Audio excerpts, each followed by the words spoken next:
Sa bawat paghagbang ko ng mga paa, sa bawat ngiti at mga luha sa mata, sa bawat tayo ng balahibo ko'y dama kung bakit madiin ang pagkasulat ng kanta. Binuo ang kanta kong hindi ganon kadali, pira-piraso ng piling salita ang tinahi, na may pagmamahal kung iniwasan ng mali, nang sa aking pagbalik ay malakas na muli. Naaalala mo ba nung bago magkahiwalay? Nakangiti pero banaag ang bigat ng lumbay. Ang kalooban ko'y para bang gusto nang bumigay, pero tungkulin kong tapusin ang ganti ng patay. Halos magdilim sa pagod ang aking paningin, kahit sabik sa yakap ng anak handang tiisin. Ako ay nagpatay, mali siya sa mali nilang sagot. Sumasaya ang buhay ko kapag malungkot. Nanginginig ang laman kung sinuksok ang mga bala, bilang sa mga daliri kung sinong dapat mauni. Mapigilan ang pagdami ng lumutang na bangkay, anong hiwagang nakabalot sa ganti ng patay. Nanginginig ang laman kung sinuksok ang mga bala, bilang sa mga daliri kung sinong dapat mauni. Mapigilan ang pagdami ng lumutang na bangkay, anong hiwagang nakabalot sa ganti ng patay.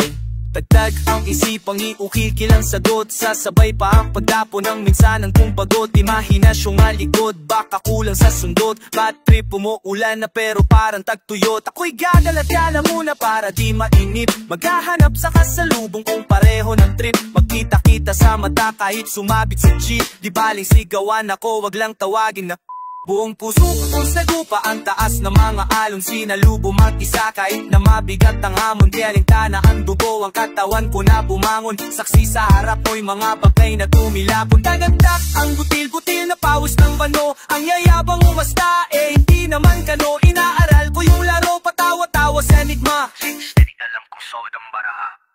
Nanginginig ang laman kung sinuksok ang mga bala, bilang sa mga daliri kung sinong dapat mauni. Mapigilan ang pagdami ng lumutang na bangkay, anong hiwagang nakabalot sa ganti ng patay. Nanginginig ang laman kung sinuksok ang mga bala, bilang sa mga daliri kung sinong dapat mauni. Mapigilan ang pagdami ng lumutang na bangkay, anong hiwagang nakabalot sa ganti ng patay. Istorya ng pagkaalsang nakatagang isulong, at ni minsan sa hinirang di sumagi ang pagurong mga bulong. Sa tinga kong nagpatayo ng blahibo, pila-pila ang espiritong gagamit ng laman ko. Tinanggap ko sa loob na magsarado ang talukap na katitig, habang panulat marin kong hawak-hawak. Nagiyakan ng anghel sa pagnanasa kong bumawi, ganti ng patay utos ng espiritong naghainik na rosas, dugong hindi mapigil ang buhawi. Nais maisang bitlaan ng kagat-kagat na labi, nag-ungulan ng langit ngit sa tagal ng pagkatalo. Malingaw-ngawang sigaw na tumayong muli ang hari. Ang espiritu'y hindi lang sa lakas ng pagkabawi, mahigpit mang nakagapos ang kamay, pero nahay bawat bahagi ng salansa na ang pagkakahati. Kung sinang tunay at hindi ikaw na ang pumili.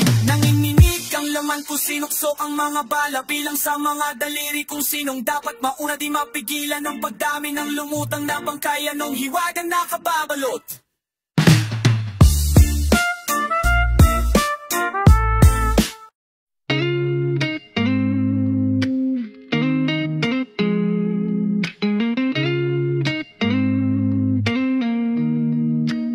Ay naku, di ko maipaliwanag, di mapalagay. Ang buhay ko ay parang nalagay sa tulay. Bakit sa dinami-rami ng lalaki ako pa kaya miss please? Maghanap ka ng iba, wag ako, dahil di ikaw ang tipong gusto ko. Wala akong panahon sa mga chick na gaya mo, papampam, pabebe, inglesera o tisay. Magulo ang buhay ko kaya wag kang sumambay. Di ikaw yung klase ng babaeng gusto ko. Wala sa'yo ang katangian, tantanan ako nakakaasa, nakakairita. Kahit sang lupalo, bakit ba nakakasto? Ang dapat gawin, bakit di mo mapansin? Ito ang puso kong sa'yo'y nahuhumaling. Alam mong ikaw ang type ko, ganda ko ay di gusto, dahil ikaw na nga ang tanging negro ng buhay ko. Bakit ba di mo ko gusto? Bakit ba mo di ko gusto? Bakit ba di mo gusto? Ako ba ang negro ng buhay mo? Sabihin mo sa akin kung ano ang gusto mo. Nakahanda akong gawin ang lahat para sa'yo. maglalaba, maglilinis, pagluluto ng talong. Paborito ko ikaw, parang kanin na tutong. May asim at may alat, ang pag-ibig kong tapat. Kahit langit at lupa ang kulay ng ating balat. Hanggang wakas sa ikaw lang, ako'y di magbabago. Walang iba umasa, kasumpa sa'yo pangako. Bang dapat gawin? Bakit di mo mapansin? Ito ang puso kong sa'yo'y nayuhumalin. Lamang kawantay ko, ganda ko ba'y di gusto? Dahil ikaw na nga ang tanging negro ng buhay ko. Bakit ba ba't di gusto? Bakit ba mo di ko gusto? Bakit ba ba't di mo gusto? Ako ba ang negro ng buhay mo? Noon pa talaga ay minahal na kita. Di ko lang magawa, may mahal kang iba. Ako'y pinaglaruan, iniwan na parang basahan. Di mo lang alam kung paano mo ko sinaktan. Wala nang dahil para ikaw ay balikan. Ano bang dapat gawin? Bakit di mo mapansin? Ito ang puso kong sa'yo'y nahuhumaling. Alam mong bawang dahil ko, ganda ko ba'y di gusto? Dahil ikaw na nga ang tanging negro ng buhay ko. Bakit pa ba di gusto? Bakit pa ka mo di gusto? Bakit pa ba di mo gusto? Ako ba ang negro ng buhay mo?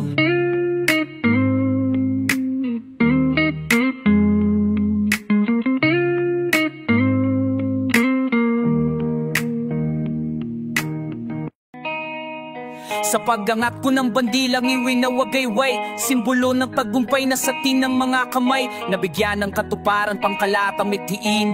Wala ka ng mga problema, dapat pang isipin. Ang tagbo ng sistema sa paligid ay maayos, may pagmamahalan. Lahat sumasabay sa agos kaguluhan. Masasamang gawain, binasura, jera ng Pinoy sa Pinas. Di na makikita pagtutulungan na may malasakit na kalakit. Matitikman ng bagay ng hindi lang panaginip. Walang bilang bumiiyak pagsapit ng gabi, panatag ang pamilyang matutulog ng tabi. Sagana ang lahat, sariwang hangin at pagkain. Walang Pinoy na makikita ngalilang aliping masaya. Ang bawat yakap mas mahigpit, sino man sa atin di po hahayang may sakit.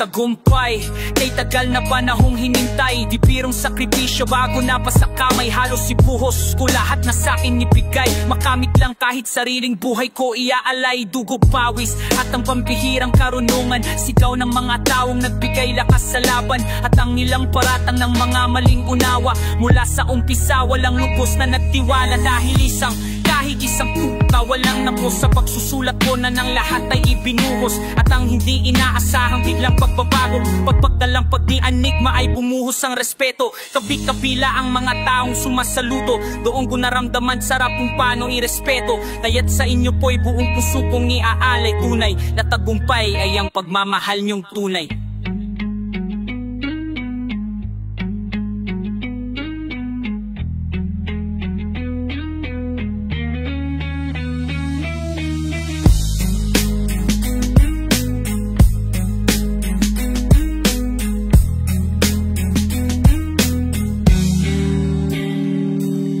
Tagumpay, istorya ng isang alamat tibay. Tatag pusong manunulat, daan ang maliit, iskinitang makipag mga pagsubok. Bago karangalan na hakot, sinalo lahat ng masakit na panglalait. Pero di ikaw lalo pang humigpit, ang kapit matamis ng ngiti. Ang supli ko imbis na galit, kapalit ay kalayaan ng mga sariling awit. Ang daan para irespeto ng ilan, maging halimbawa ng isang mabuting dahilan. Tagumpay para sa amin na kami pakinggan. Tagumpay tuwing maririnig ang bawat palakpakan. Kampay para sa matatag na samahan. Kahit na anong mangyari, di mag-iiwanan. At sa iyong mga kamay nakatagang ibigay ang buong pagmamahal, respeto at tagumpay.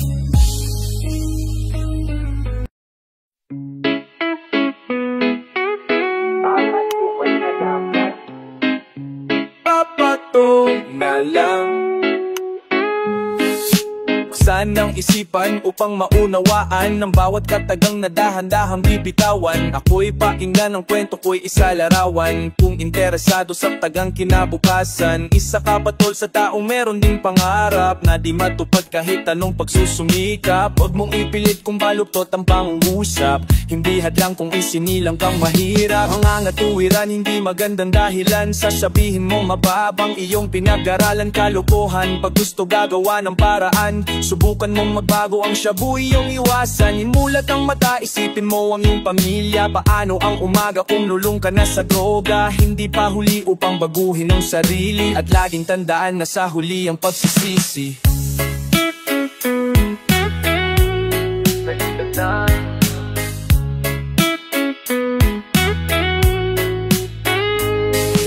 Ako'y pakinggan ng kwento ko'y isalarawan tungkol kay Jessa, dalaga sexy at mayaman. Isa sa biktima ng drogang salot sa lipunan, isa sa laysay bawat detalye kaganapan. Si Jessa umalis isang lugar pinuntahan, doon magaganap kaarawan ng kaibigan. Nang matapos ang kainan, niyaya matinuman, agad sumama akala pinsan ng kaibigan. Oras tumaraan, unti-unting tinatamaan, si Jessa inalok ang marijuana ay subukan. Higit ang gaga, maganda raw sa kalusugan, hindi na namalayan ng buhatin sa higaan. Saplot sa katawan, inalis ng dahan-dahan, walang kamalay-malay ang mga binipilahan. Nakakaawa, buhay sa droga ay nasira, nang siya ay magising mga mata ay lumuluha.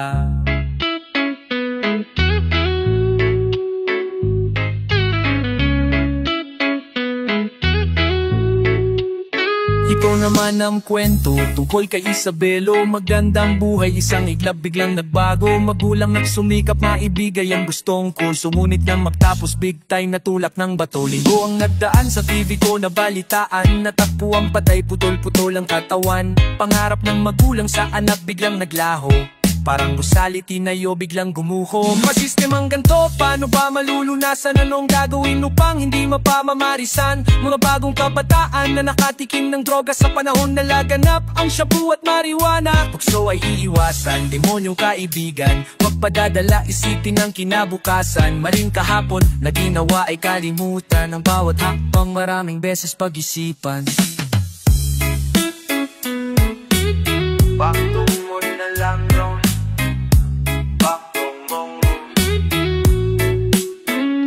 kwento, storya ng buhay, mga kaganapan sa iba't ibang sulok ng mundo.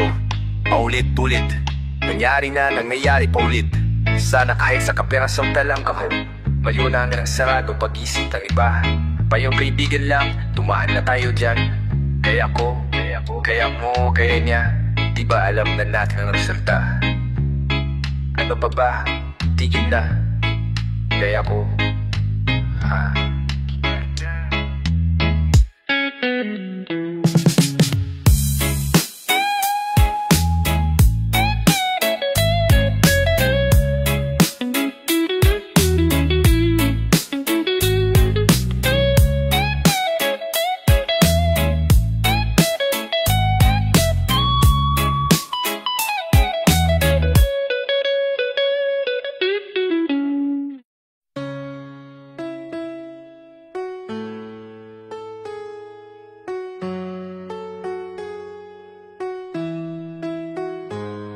pinagsisisihan lahat ng aking kasalanan, kundi mararanasan, di pa mauunawaan. Ngayong natagpuan ko ang sagot sa katanungan, mula ng bata pa laman na ng aking isipan. Ang bawat payo sa tuwing ako'y pagsasabihan, hindi pinapansin kahit alam na kabutihan. Nagsakripisyo, ginawa lahat ng paraan upang mabigyan lang ng magandang kinabukasan. Halos gumapang sa hirap na nararanasan, hirap na kahit minsan di man lang nasuklian. Siyam na buwan mong iningatan sa iyong sinapupunan, nang mailuwan kahit lamok di marapuan. Sagana sa lahat, damit magandang ang laruan, ngunit nang lumaki kung sumagot harap-harapan at sumapit na nga ang puntong pagpipinata na tila hudyat sa paggawa masama. Nagumpisa ang lahat ng sinubukang magkasyota, sinanay kong utusan minsan di naikpa ang alila. Ganyan pag-uugali, sino bang matutuwa? Ang sarap ng buhay mo, ang nanay mo nakakaawa. Ang itim ang puti na taong di talang duwalang magawa. Ang gusto itataboy, pati mamula matawahan gawa. Kung sa pinta pa po tutulang, magsasananan na halos di na rin mabilang. Itim ang puti na tawa, di talang duwala. Wag pamawat pusong bita, pati magula. Papatawad pa ba ang sangkaterbang pagkukulang at kasalanan na halos di na rin mabilang. Magagawang tiisin na magutong si inay, masunod mo lang ang nobya na lahat ibibigay. Pangyayaring kinagulat mo na siya'y humiwalay. Mundo mo'y parang sasabuk, halos magpakamatay. Naisipang tikmanan siya buwat marihuana. Tuwang-tuwa naman mga demonyo mong barkada. Si inay di makatako, magdamag nagalala. Uuwi ka ng umaga, hihingi ka lang ng pera. Pag di ka nabigyan sa galit, halos magwala ka. At sasabihin pa sa iyong ina na walang kwenta. Ang matindi pa tol, talagang walang konsensya. Halos sarap harapan kung murahin ng ina. Nang ikaw ay lumayo, ang iyong ina ay yumuko. Yakap ang larawan mo't luha ay tumutulo. Ngunit may bagay na lingitid sa iyong kaisipan. Ang iyong ina pala may tinatagong karamdaman. Na minsan pag-uwi, si nanay nasa higaan. Nangyari ang bagay di mo lubos inaasahan. Mata ni nanay pumikit ng dahan-dahan. Sabay hagulhol at ipinatong sa kantungan. Lumuhod man ako at maghapong umiyak. Di na maibabalik pa ang kahapon kong winasak. Kay hirap pala ang mauli nila kay inay. Pagdusa man ako, hindi sapat ang aking buhay. O yung utwan ako, raptam kako buiya. Himalado pa kami parang kaahong kong winasak. Kay hirap pala ang mauli nila kay inay. Pagdusa man ako, hindi sapat ang aking buhay. Kung ako'y nag-iisa, lagi ko siyang naalala. Tagpo ng buhay, tila nawala na ng pag-asa. Parang di ko kaya ang mabuhay mag-isa. Hinahanap-hanap ko pa rin kalinga ng ina. Pero ngayong ikay wala na, paano na ako inay? Sa bawat suliranin, sino ang makakaramay? Sa aking buhay, sino pa ang gagabay? At kailan muling madarama ang yakap mong inay? Sa bawat oras, sinanay ang laman ng aking isip. Pagsapit ng gabi, siya ang laman ng panaginip. Patawarin ako, inay, sa aking pagkukulang. Ang aking kasalanan, paano ba pagdurusahan ng bigat sa dibdib? Paano ba mababawasan? Hindi na kaya ng nahihirapang kalooban. Lagi na lang akong binabalot ng kalungkutan. I love you nanay, hindi kita malilimutan.